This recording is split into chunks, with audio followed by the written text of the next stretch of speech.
Hello maman, je suis Rebecca et je te souhaite bienvenue sur Balance ton accouchement.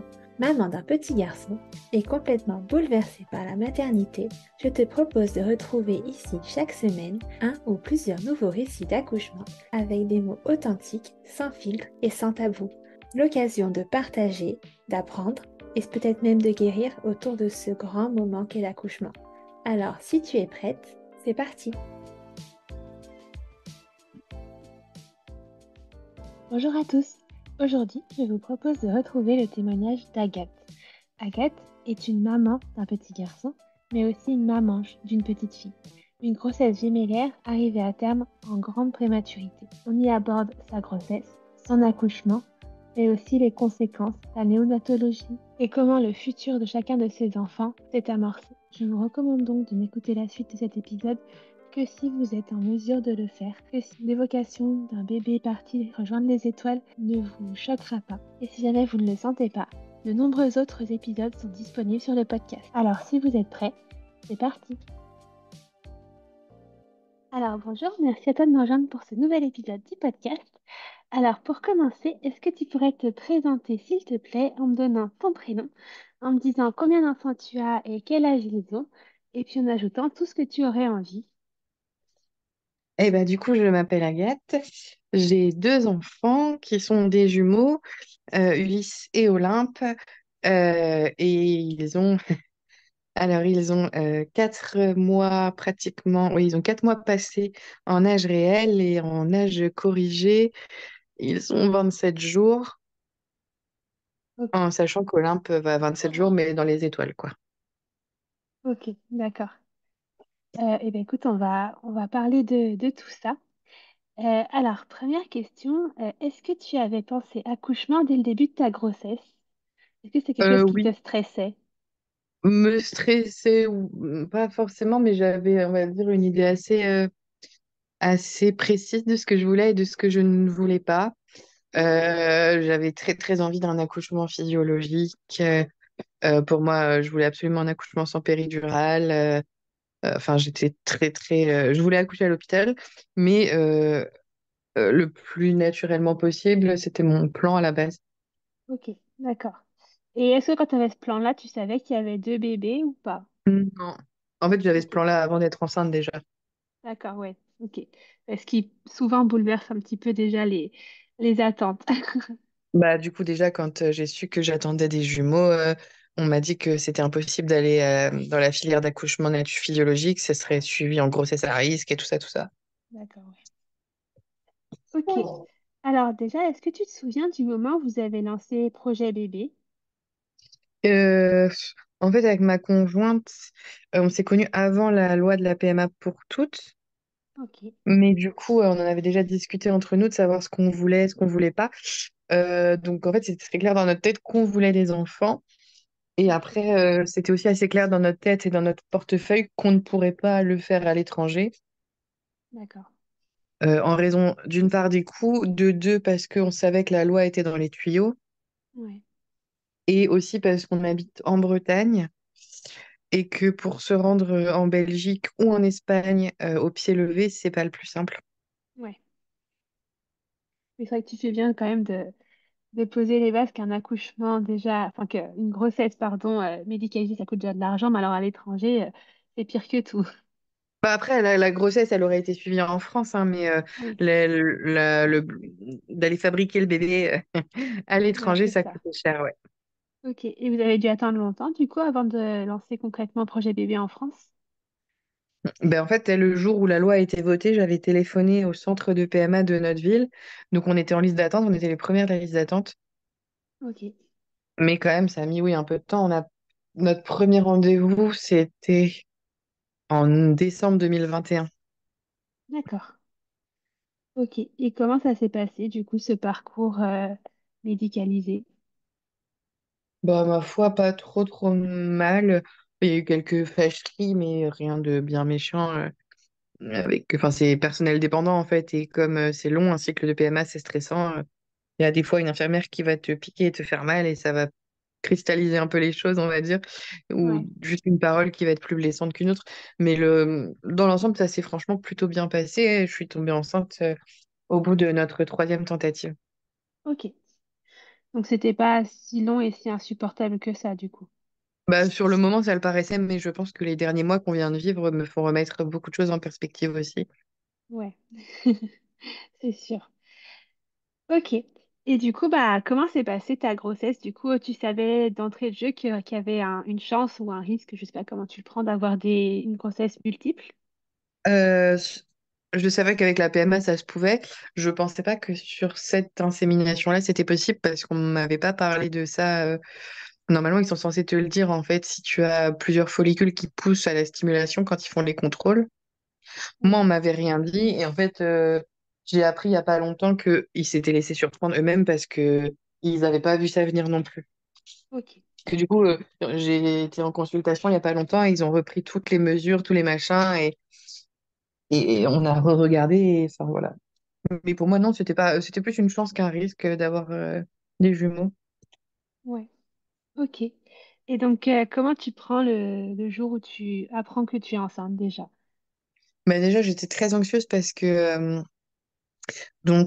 j'avais euh, l'écho de datation, je crois, elle était un mercredi ou un mardi, et le week-end d'avant, on était à l'autre bout de la France pour un mariage, Ok. et j'ai perdu un tout petit peu de sang dans la nuit du samedi au dimanche. Ouais. Et du coup, j'ai paniqué. Enfin bon, voilà. J'avais très très peur de faire une fausse couche. Donc forcément, je suis arrivée au rendez-vous de datation très très stressée. Et en fait, elle a posé la sonde d'échographie sur mon ventre et on a directement vu deux poches.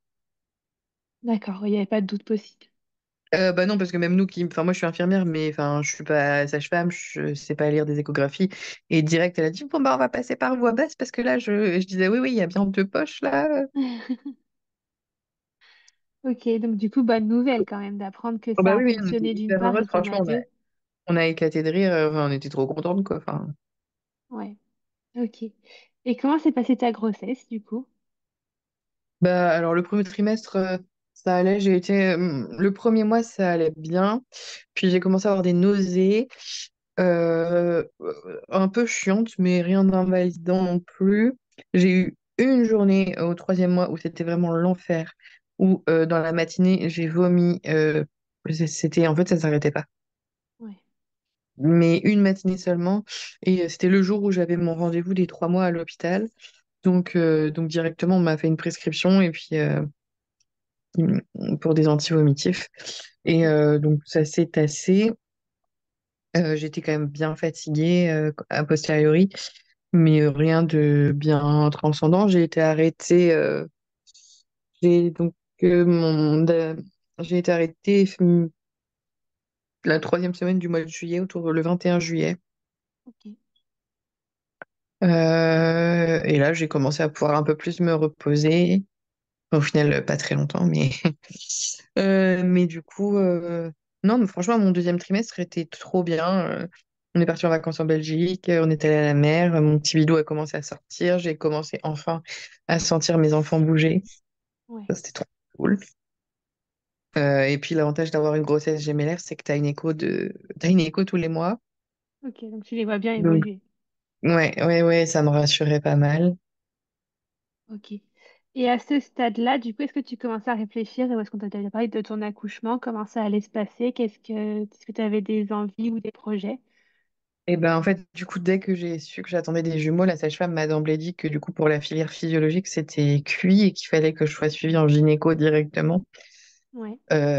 tous les mois, en fait, dès la fin du premier trimestre. Donc voilà. Et petit à petit, en me renseignant, j'ai appris que pour un accouchement gémellaire, la péridurale, c'était quasiment une obligation. Ok. Parce qu'en fait, comme souvent, ils sont obligés de faire des manœuvres pour extraire le deuxième bébé. Ou que parfois entre le bébé 1 et le bébé 2, ils sont obligés de faire une césarienne. Si t'as pas de péridurale, tu as plus de chances de finir en anesthésie générale. Ok. Oui, donc au final, petit à petit, tu comprends que ton projet initial Ah n'est oui, oui, oui. pas envisagé. Mm. Ok. Et donc, du coup, comment se poursuit ta grossesse? Bah, ma foi, je suis pas sortie du deuxième trimestre, donc je vais pas avoir énormément de choses à te dire. De plus que, franchement, moi, j'étais trop bien avec ma grossesse sur le deuxième trimestre. Et en fait, le jour de mon écho T2, j'ai fait un test Covid positif. Ok, Je suis allée faire mon écho T2 quand même après avoir prévenu la sage-femme. Les bébés allaient bien. Euh, Par acquis de confiance, elle a mesuré mon col qui était long et fermé. ok, Et elle m'a fait juste revenir une semaine après parce qu'on n'avait pas bien pu voir une partie de ma fille. Elle n'avait pas pu faire une des mesures et elle tenait à le faire parce que c'était l'écomorpho du coup. ok, Et du coup, je suis retournée la semaine d'après. Elle n'a pas remesuré mon col. Et à nouveau, une semaine après, j'avais rendez-vous. Donc ça, c'était la sage-femme qui me suivait en ville pour les échographies. Et donc, 15 jours après mon test Covid positif, pas tout à fait 15 jours, 13 jours après, j'avais rendez-vous avec l'obstétricienne pour mon rendez-vous du 6e mois. ok. Et donc, je lui ai dit que la veille, j'avais l'impression d'avoir perdu mon bouchon muqueux. Elle y croyait pas trop, trop. Elle disait que c'était pas trop grave, au pire. Enfin, voilà. Et que bon, elle m'a examiné, enfin, elle m'a fait le monito et tout. Et quand même, bon, je lui ai redit, bon, donc c'est pas grave pour le bouchon. Elle dit, bon, si vous voulez, on peut faire une écho du col et tout. Je dis, bah, je veux bien, ça me rassurerait. Et donc, on est allé faire l'écho du col et en fait, il y avait plus de col et j'avais la poche qui commençait à descendre. Ok. Donc là, ça commençait à être mauvais signe quand même. Bah, c'était mauvais signe. Elle m'a dit, on vous garde. Là, c'était branle-bas de combat parce que à ce moment-là, j'étais à 25 + 5. Ok. On venait de passer la viabilité. Enfin, c'est vraiment. Là, Ouais, c'était le chaos dans ma tête. Donc, je ne suis pas rentrée chez moi. J'ai été. La ville où j'habite et où je suis suivie, c'est une grande ville. Et il y a c'est une matière de niveau 3, mais la réanimation était pleine. Et donc, il n'avait pas de place pour mes bébés si jamais j'accouchais. Donc, j'ai été transportée en hélicoptère dans un autre département. d'accord. Là-bas, j'ai eu la cure de corticoïdes pour faire maturer les poumons de mes enfants. Ouais, Et, euh, et j'ai été suivie. Donc, je suis restée dans l'autre ville pendant 3 4 jours et une place s'est libérée dans la ville où j'habite. Donc, j'ai été rapatriée dans l'autre sens. ok.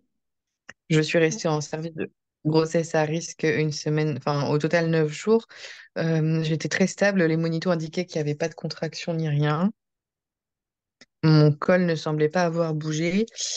Et on était en train de mettre en place un projet de retour à la maison pour le vendredi, ok, avec un passage de sage-femme chez moi 2 fois par semaine et moi qui allais en plus faire un autre rendez-vous hebdomadaire, quoi, en gros. ok. Donc là, c'était quand même assez encourageant. Ça se passait pas trop mal. Oui, non, non, ça se passait bien. Et le jeudi, j'avais mal au ventre, mais j'avais mangé plein, plein de raisins la veille. J'avais l'impression que c'était plus, j'étais plus dérangée. Enfin, voilà. Mon monito n'indiquait rien de particulier, si ce n'est que au niveau du rythme cardiaque fœtal de mon fils, ils avaient un petit doute, ils savaient pas trop. Donc, par acquis de conscience, ils m'ont envoyé en salle de naissance faire un monito plus poussé, parce qu'en gros, en salle de naissance, c'est pas la même, enfin, ils ont pas les mêmes monitos. Enfin, bon, voilà. Et quand même, en salle de naissance, j'avais mal au ventre. Et en arrivant en salle de naissance, avant de faire le monito, j'ai été faire pipi et j'ai constaté que il y avait des petites pertes rosées que j'avais pas jusque-là. Ok, Et donc, je leur ai dit, on m'a dit, oh non, mais ça. Enfin, voilà. J'ai eu donc mes 3 heures de monito, rien de particulier pour eux. Je suis retournée dans ma chambre de grossesse à risque en marchant. ok. Et une fois que je suis arrivée dans ma chambre, je sais pas trop ce qui s'est passé, parce que du coup, avec la douleur, c'est un peu flou. Je sais juste que j'avais très mal, que je tenais plus allongée.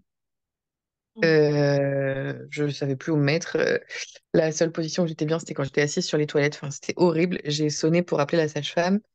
Elle est arrivée, elle voulait me refaire un monito et en fait, j'ai eu à nouveau très mal. Je dis, écoutez, ça va pas, je vais essayer de retourner aux toilettes. Enfin, bref. Euh, et quand je l'ai rappelée, en fait, elle m'a examinée et en fait, j'avais plus de col. ok. Enfin, j'avais plus de col, non, il y avait plus rien. Enfin, j'étais dilatée, j'étais à dilatation complète. Ah oui, d'accord. Donc t'es passé vraiment de pas de soucis à dilatation complète là En en 30 quelques minutes. minutes. Ah oui. Voilà.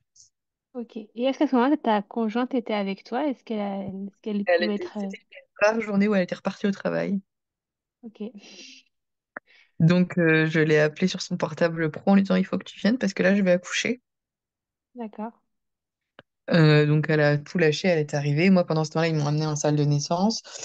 Donc, ils m'ont posé la fameuse péridurale. Mais je peux te dire que j'avais tellement mal qu'il était de toute façon pas question que je l'ai pas. Enfin, je veux dire, Ouais, j'allais accoucher à 27 semaines. Il n'était pas question que j'accouche en péridurale, vu la douleur des contractions que j'avais. Enfin, l'angoisse psychologique était telle que de toute façon, enfin, j'allais pas m'infliger une souffrance en plus, quoi. oui, c'était déjà beaucoup Et trop puis, à gérer, quoi. je suis passée à complète en 30 minutes, donc avec des contractions hyper intenses. Enfin, c'était horrible, je ne pouvais pas rester comme ça. Ouais, Et du coup, ils ont quand même essayé d'arrêter mes contractions avec du Tractocil, ok, en espérant gagner quelques jours. En fait, genre, je me serais plus du tout levée ni rien, je serais restée alitée strictement. On aurait peut-être pu gagner quelques jours. Et en fait, à peine on m'a posé la péridurale que j'ai commencé à avoir des frissons et à faire de la température. d'accord. Et du coup, ben ça, c'était incompatible avec maintenir les bébés à l'intérieur si j'avais une infection. Ouais, Et du coup, ils ont percé la poche des os d'Ulysse. ouais. Donc, c'était Et deux poches distinctes, du coup, c'était ouais, bien. Ok, du coup, on a percé la poche d'Ulysse, qui s'est engagé tout seul et qui est né 3 heures après. d'accord. Donc, par voie basse, normale. Mm. Du coup, il faisait 1,15 kg quand il est né. Ouais. On me l'a posé sur moi 3 microsecondes, histoire que je le vois. Est-ce que tu as Et après, réalisé à ce moment-là que tu étais devenue maman, ça y est? ouais, bah, en fait, comme j'ai pas accouché tout de suite entre quand j'étais à complète et. Enfin, il y a eu 6 heures de temps.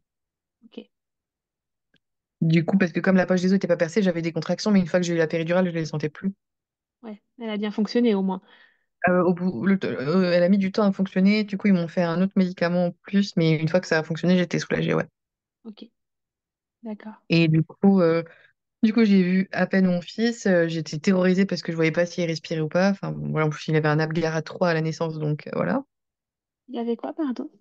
Son score d'Apgar, Ok, il était à 3.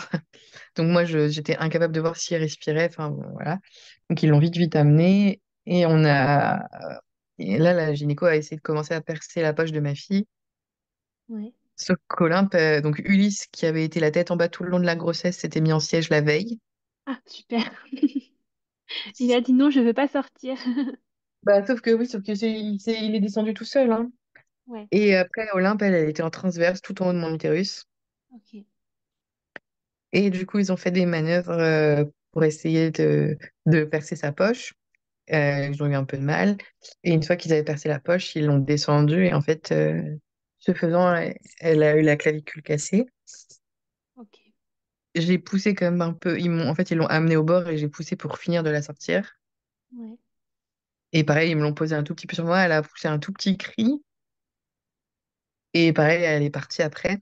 Du coup, ma conjointe, non, on a attendu après 10 longues minutes. La sage-femme est partie rejoindre nos bébés et au bout de 10 minutes, elle est venue nous dire que tout allait aussi bien que possible et ma conjointe a pu y aller. ok. Déjà, comment t'allais, toi, à ce moment-là, physiquement? Est-ce que Ah, mais moi, j'avais ça- l'impression de pas avoir accouché, j'avais juste envie de me lever. Ok. Et Moi, je est-ce que voulais juste me... du coup, t'as eu des déchirures, épisiotomie, quelque chose? T'as eu besoin de Euh, points? j'ai eu une toute petite éraillure, mais vraiment minuscule. Enfin... Ok. Donc, malgré la manœuvre, ça t'a pas trop abîmé à ce niveau-là. Non, parce qu'en fait, la manœuvre, c'était à l'intérieur de moi. Ouais. Ok. Du coup, voilà. Et donc ça. Et donc, Elodie est partie rejoindre nos enfants. Moi, j'ai dû attendre les 2 heures classiques avec l'attention, machin, surveillance Ouais. des saignements et tout et tout. Et au bout de 2 heures, je suis allée faire pipi. Donc, ils étaient rassurés, j'arrivais à faire pipi. Euh, je saignais, mais franchement, sans plus. Et du coup, je suis partie voir nos enfants. Ok. Et que c'est vraiment ce qui te motivait, fallait marcher et partir pour aller voir les enfants.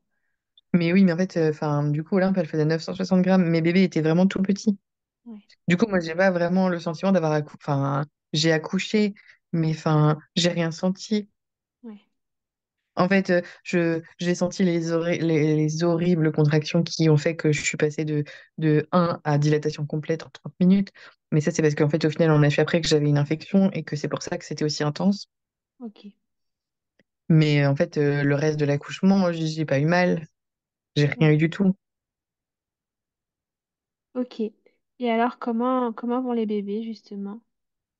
Oh bah, sur le moment, ils sont en train ils sont dans leur chambre, dans leur couveuse. Je les vois, mais sans les voir, parce qu'on est en train de leur poser des cathéters en stérile. Et puis surtout, il est pas loin d'1 heure du matin. Ok, Et du coup, bah, je les vois, je leur fais des petites caresses dans leur couveuse. Mais en fait, fallait pas on pouvait pas rester très longtemps parce que comme ils allaient poser les cathéters, ils étaient en stérile. ouais, Du coup, après, on m'a ramené dans ma chambre à la maternité. J'ai mangé, pris une douche, et puis je suis retournée voir on est retourné voir nos enfants. ok. Donc, dans la nuit, vraiment dans la Mm, nuit, quoi. mm. Ok. Et t'as pu passer vraiment du temps avec eux? Ah bah oui, oui, une fois on regardait, enfin, en plus, comme ils étaient tout petits, les soins se revenaient hyper fréquemment. Ok, J'ai pas trop dormi quand j'étais avec les hormones, enfin, c'était surréaliste en fait ce qui s'était passé, donc j'étais complètement sidérée, ouais. quoi. Et est-ce que tu as justement un contre-coup à tout ça? En fait, j'ai pas eu le temps d'avoir un contre-coup parce que donc le vendredi, on a eu la journée, donc j'ai accouché à 22h30 le jeudi soir. Le vendredi, on a eu une journée à peu près normale, à part que bon, c'est pas une journée de personne qui vient d'accoucher, t'es pas au lit avec ton bébé, mais tu dois traverser des couloirs et enfin, Ouais. voilà. Et en fait, le samedi midi, on a appris que notre fille, elle avait une complication gravissime. Donc, en fait, j'ai pas eu le temps de réaliser que j'avais accouché ni avoir le contre-coup de l'accouchement. Ok, Le samedi, on a appris que, ouais, non, enfin, on a appris, enfin, voilà. Donc, en fait, tu passes dans un autre mode, en fait, directement. ok. Et comment s'est passée la suite, justement? Donc, on a su sa complication le samedi. Le lundi, c'est Ulysse qui a fait une complication. Ok, Les deux, donc, des grosses complications.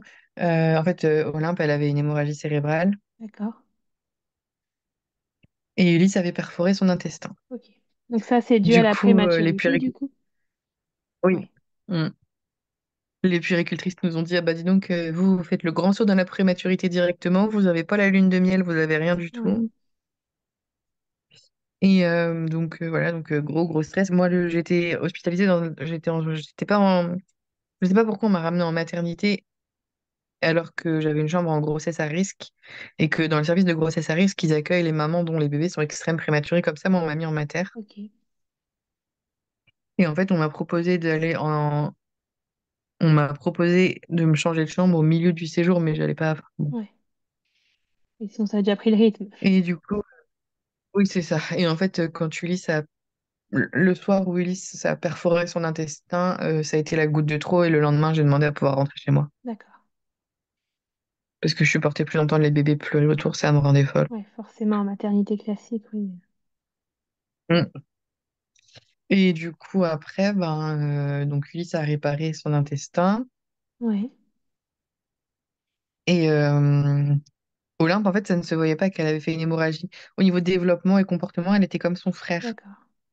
Parce que à ce stade-là de leur vie, en fait, les bébés, ils ont que des réflexes qu'ils ont acquis in utero. Ok. Donc en fait, moi, ma fille on me disait, elle a fait une hémorragie cérébrale très grave.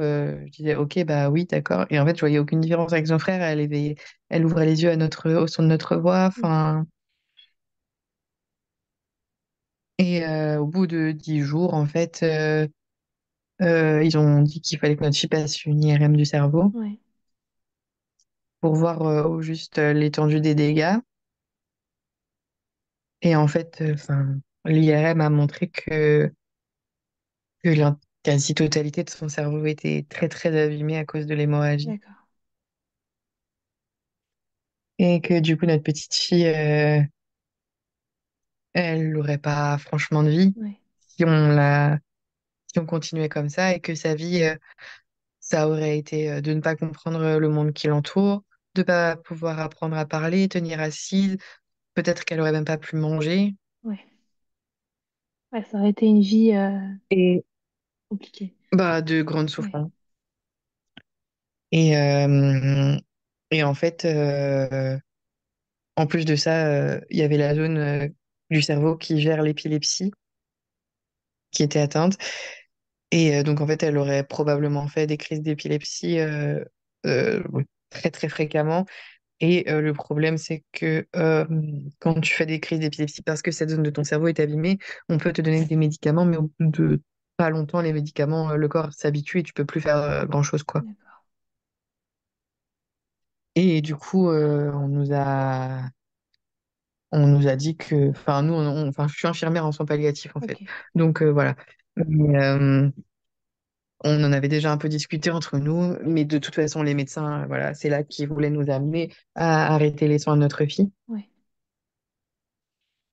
Euh, parce que, parce que le parcours de enfin, parce que le parcours de réanimation et de soins intensifs avant de rentrer à la maison est déjà très difficile physiquement et ça occasionne de la douleur.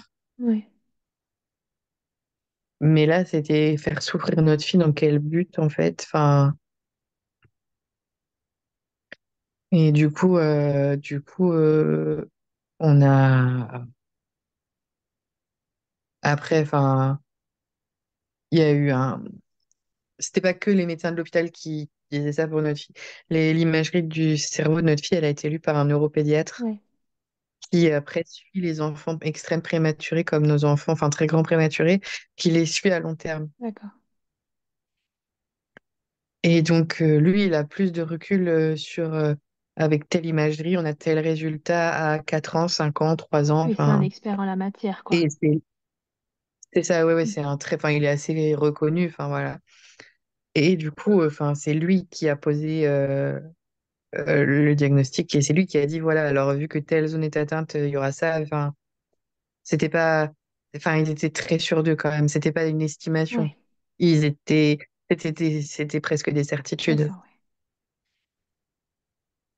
Et du coup, bah, on a convenu avec les médecins. Enfin, je sais pas quel mot utiliser puisqu'il y a aucun mot qui peut transcrire vraiment, mais Non, clairement, oui.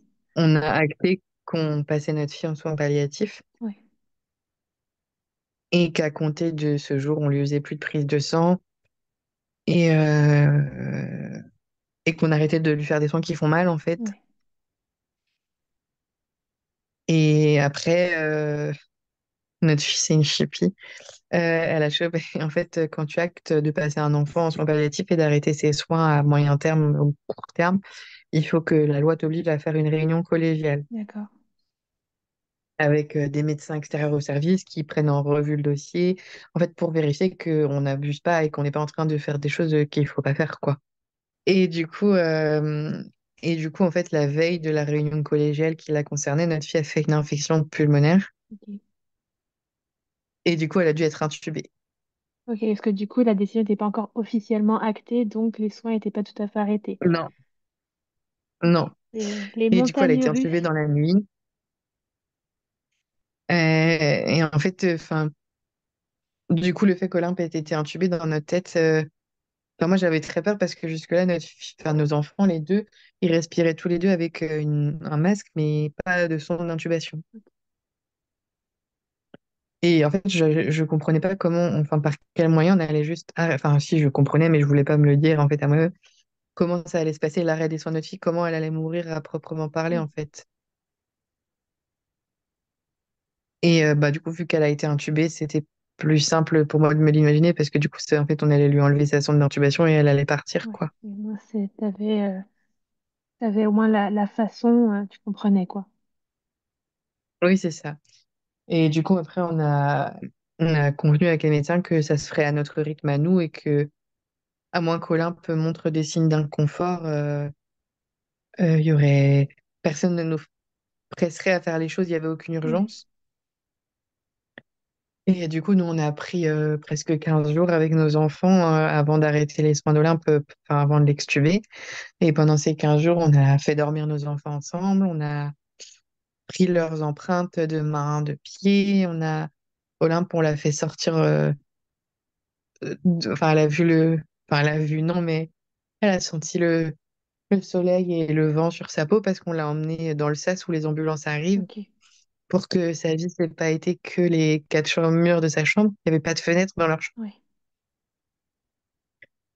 Et enfin, on a essayé de faire en sorte que sa toute petite vie, elle soit remplie de tout ce qu'on pouvait lui apporter, quoi. Ouais, lui montrer différentes choses, lui faire connaître son frère, lui montrer la vraie vie, quoi. Mm.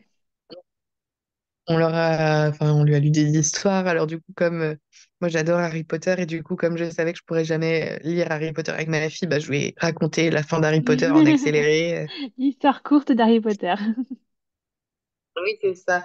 Enfin, du coup, même si elle, au final, elle comprenait pas ce qu'on disait, bien sûr, mais elle était avec nous, quoi. Et enfin, on a fait des choses à nous qui nous tenaient à Oui, cœur pour pouvoir les raconter à son frère plus tard ouais, et pour qu'elle sente qu'on l'aimait de tout notre cœur et que c'était pas de sa faute et que, enfin, euh, tout ce qui se passait, enfin, moi, j'avais très peur que ma fille, elle croie qu'on la laissait mourir parce qu'on voulait pas d'elle ou des choses ouais, comme ça. Et du coup, on n'a pas arrêté de lui dire que c'était parce qu'on l'aimait trop et qu'on voulait pas qu'elle souffre. ouais. Et vraiment Et du lui coup, expliquer pourquoi et que c'est ouais, pas vous, enfin, si c'est vous, mais c'est pas un choix volontaire, quoi.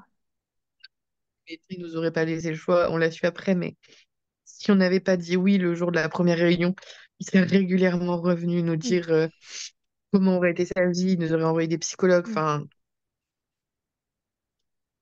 à terme, Olympe, ça aurait été de l'acharnement de continuer. On laisse pas.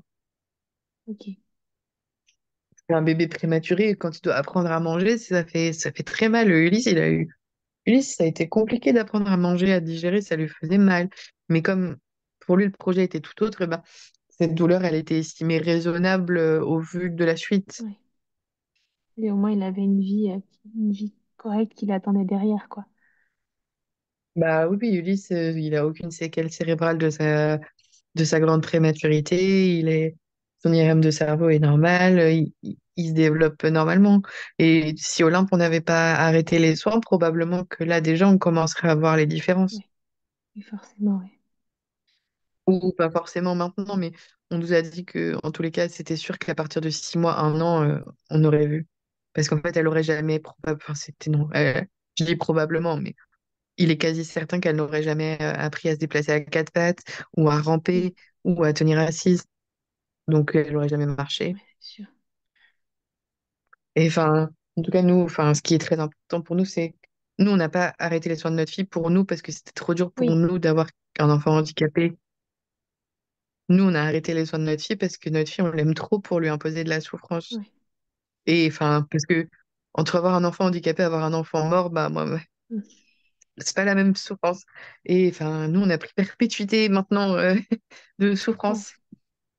Donc, enfin, vraiment, l'arrêt des soins de notre fille, c'est la pire chose pour nous, mais enfin, c'était un acte d'amour ultime, en fait. C'était ne pas la laisser souffrir. C'était nous briser le cœur à tout jamais, mais pour qu'elle, elle souffre ouais. pas.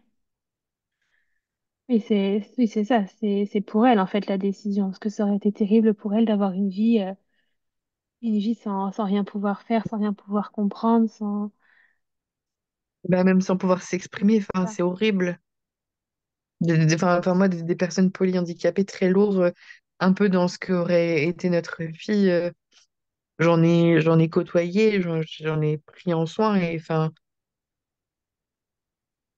non, enfin, Ouais, oui, puis surtout que tu sais de quoi tu parles, encore plus que le commun des mortels, entre guillemets, quoi.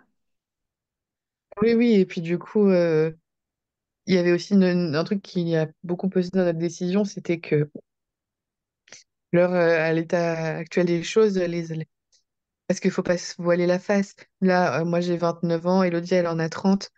On aurait pu garder notre bébé. Pour l'instant, c'était un Ouais, bébé, mais, dans 30 ans, enfin, et encore non, dans 30 ans, mais dans 40 ans, dans 50 ans, en fait, si elle, mais elle serait probablement morte avant de toute façon, parce que elle aurait eu des complications respiratoires. En fait, les personnes polyhandicapées en France, elles n'ont pas accès aux dentistes, elles n'ont pas accès à l'opticien. Enfin, quelqu'un de polyhandicapé, tu peux pas lui faire si tu, enfin, tu peux pas lui faire de mammographie, tu peux pas lui faire de Oui, frottis. Donc ces gens-là, ils sont aucun, aucun suivi pour aucune maladie. ouais, c'est une vie terrible, quoi. Et après, je respecte les gens qui ne font pas le choix que nous on a fait. Hein. Je sais pas, je prône rien du tout. Juste pour travailler dans ce milieu-là, j'en vois quotidiennement. Oui, et forcément, ouais. Et, et en fait, moi, je voulais pas que ma fille, elle finisse, si elle survivait jusque-là, qu'elle finisse dans une institution euh, où elle aurait été maltraitée, pas par des gens qui l'auraient frappée ou rien, mais où l'institution fait que c'est maltraitant parce que il n'y a pas les moyens humains ni les moyens financiers de prendre bien soin des gens. Ouais. Enfin, en fait, on avait tout ça en tête. En plus de notre bébé va Ouais, souffrir. ça, forcément, ça fait toutes les raisons, les pour, les contre, qui font qu'au final, la décision s'est prise, quoi. C'est ça. Ok. Et pendant ce temps-là, du coup, ton fils, lui, reprenait un petit peu du poil de la bête. Ouais, lui, une fois que sa perforation intestinale était passée, il a pu être réalimenté au bout d'une semaine. euh, et ça a tellement vite progressé qu'on a pu enlever son cathéter. Ok, Et c'est vu qu'on a pu lui enlever son cathéter, on a pu lui faire dormir avec sa sœur. d'accord. Parce que du coup, on a pu mettre, enfin, tant qu'ils avaient des cathéters chacun, il fallait qu'ils soient reliés de leur côté. Enfin voilà. Et quand Ulysse n'a plus le cathéter, il y avait un peu plus de mou et on pouvait mettre un lit au milieu pour, enfin une couveuse au milieu pour les deux. Ok, Donc voilà. Et donc lui, oui, oui, il grandissait. Enfin, Olympe aussi grandissait, mais parce qu'elle a pris des oui, centimètres, elle a grossi aussi, mais enfin voilà. Les enjeux n'étaient pas les mêmes, on travaillait pas les mêmes oui, choses, quoi. Et du coup, oui, Ulysse progressait. Ça avançait même plutôt pas trop mal. Après, il avait du mal à digérer. C'était compliqué, l'alimentation, ça lui faisait mal, il régurgitait beaucoup. ouais, Mais ça progressait. Et au final, il était assez stable. Donc, quand quand sa sœur est décédée, il a changé de chambre. ouais, Parce que nous, on voulait surtout pas rester dans cette chambre-là. Et donc, Olympe est décédée le 27 octobre. Et le 15 novembre, on a changé de service. ok, On est passé dans un service un peu moins technique. d'accord, ok. Et ma question va être horrible, mais il faut que je la pose quand même. Est-ce que tu arrivais à créer ce lien avec Ulysse, du coup, malgré tout ce qui se passait à côté? Oui, enfin, ça fait longtemps que j'avais pas réfléchi. Forcément, je passais plus de temps avec Oui, Olympe parce que je savais que mon temps était compté avec elle. forcément, oui. Mais du coup, j'avais expliqué à Ulysse, on avait expliqué à Ulysse qu'on était triste, mais que c'était pas de sa faute, mais que c'était parce que sa petite sœur, parce que c'est sa petite sœur, du coup, c'est parce qu'elle était très malade et que ben, elle avait besoin d'un peu plus de soins. Mais par exemple, quand Ulysse a perforé son intestin, on a rebasculé notre énergie sur Ulysse pendant quelques jours. Ouais. Enfin, en fait, vu qu'on était deux, on essayait quand même d'être à peu près équitable. Ouais, vous avez essayé vraiment de prendre en compte les besoins de chacun, quoi. Oui, oui, mais enfin voilà, et une fois qu'Olympe est parti, en fait, enfin c'est Ulysse qui, je sais pas pour Elodie, mais moi c'est Ulysse qui a fait que j'ai pas sombré. Ouais. Parce qu'en fait, j'avais pas le luxe de pouvoir m'effondrer et de m'enfermer dans le noir. Oui, t'avais encore un... Parce que mon bébé était en réanimation. Oui. Oui, donc ça restait quand même pas une maternité en plus classique, donc t'avais forcément de quoi t'occuper l'esprit, quoi. Ah oui, oui, Ouais. oui. Oui, oui. Et en plus, Ulysse, donc Olympe est décédé le 27 et dans la nuit du 31 au 1er, enfin, dans la nuit du 31 octobre au 1er novembre, Ulysse a été intubé à son tour parce qu'il a fait une septicémie. Ok. Oui, non, mais nous, c'était vraiment Ouais, notre entrée dans la maternité et enfin, a été ouais. chaotique. Et il s'est très très bien remis de sa septicémie parce que une semaine, enfin, 15, je te dis, 15 jours après cette septicémie, on changeait de Ouais. service. Donc c'est que ça allait quand même, il se battait. Ah oui, il est très costaud. Il s'est battu pour être... Sa sœur aussi est très très Oui, costaud. Mais c'est des, ouais, c'est des enfants très très guerriers. Ouais. Et du coup, ensuite, quand il a changé de service, vous avez commencé à entrevoir une petite lumière au bout du tunnel. Oh non, parce qu'on savait qu'il restait encore pas mal de temps. Ok. Moi, ma crainte sur le moment, Ulysse faisait des gros malaises par un moment, donc ma crainte, c'était qu'on retourne en réa. Ouais. Et finalement, une chose en emmenant une autre, il a grandi, il a pris des forces. Du coup, on a pu se rassurer progressivement de ce côté-là. On a eu une fausse alerte un peu avant Noël, je crois. En pleine nuit, on nous a appelé à 3 heures du matin en pensant que lui, ça avait une grosse infection des intestins. Franchement, s'il avait ça, c'était la grosse cata. Mais en fait, il avait rien du tout. Il avait juste le ventre très Ok. ballonné. Et voilà, donc il a vraiment pu. Enfin, on a vraiment vu la semaine où il a été intubé en réanimation. Comme il était intubé, il n'avait plus aucun effort à fournir pour respirer. Et du coup, il a pu gagner en énergie. Et cette semaine-là, il a énormément changé, on trouvait. Ouais. Euh, du coup, après, en réa, on le voyait vachement grandir. Il- Dès le lendemain de notre arrivée en réa, on lui a enlevé le masque et on lui a mis juste des lunettes pour l'oxygène. Ok.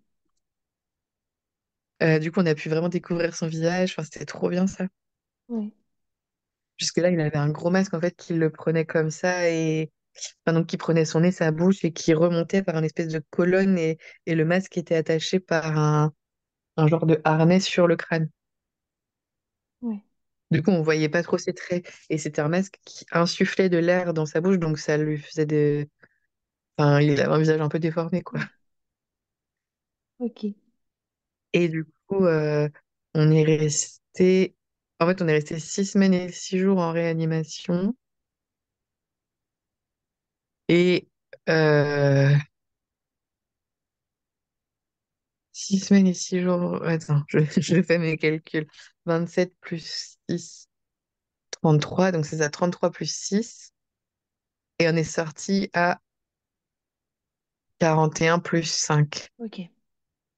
Donc quand même un certain temps, hein. Donc on est resté 104 jours. Ouais. Ok. Et on se retrouve à l'hôpital à nouveau, même pas à peine 2 semaines après. À la base, on venait pour les vaccins d'Ulysse. On devait rester que 48 heures. Et en fait, quand on est venu, j'ai dit, ah, mais en fait, Ulysse, il fait des petits pics de température. On est venu aux urgences, mais il n'a rien eu de fait. Et en fait, on a découvert qu'il avait une pyélonéphrite. Ouais. Donc, on est à l'hôpital depuis C'est vendredi. encore en plein dans les montagnes russes, là, du coup, hein. Bah, après, c'est à nouveau, oui, mais du coup, je le relativisais Ouais. vachement. Je me disais, bon, en fait, c'est quoi une pyélonéphrite comparée à une septicémie ou à un intestin qui se perfore? Ouais. Après, j'avais quand même en tête le risque de gros problèmes rénals, mais on m'a vite rassurée à ce sujet. Donc, en fait, bon, bah, j'ai juste pris mon mal en patience. Ça m'embête juste parce que c'est mon anniversaire demain et que du coup, je suis là. Ouais. Mais l'important, c'est que mon fils aille bien et c'est le cas. Donc, Ouais. Ok. Ouais. T'es toujours embarqué dedans. c'est ça. Mais normalement, on rentre chez nous après-demain. Bah, écoute, on va croiser les doigts. C'est En tout cas, il gentil. continue à se battre comme un petit champion. Donc, Ah oui, c'est un vrai champion. Et là, hier, on se disait, il a fait des gros progrès. Quand on le met sur son tapis, il lève un peu les jambes, il bouge un peu le bassin. Enfin, ouais. donc, comme un bébé de son âge, si on compte en âge corrigé. Ouais. Parce que là, du coup, il a 2 âges jusqu'à ses 2 ans et demi à peu près. Oui. Puis ça compte vraiment. En plus, c'est deux âges distincts. Ah bah oui, bah oui, on peut. Là, si on comptait avec son âge réel, on commencerait la diversification Ouais, alimentaire. clairement, on n'y est pas. Sauf que là, il fait 3,9 kg et 55 cm, Il quoi. fait la taille d'un bébé qui vient de naître ou qui a 27 jours, quoi. Oui, c'est ça. Ok, et ben en tout cas, merci beaucoup pour ton partage. Bravo Non, merci à pour ton toi. courage. Enfin, je sais que ça sert à Ah rien de bah dire non, ça, j'ai mais pas eu quand le même. choix. Bah merci, c'est gentil. Et puis bah ouais, je pense que c'est intéressant d'écouter un récit pareil et parce que toutes les expériences sont bonnes à entendre, je pense.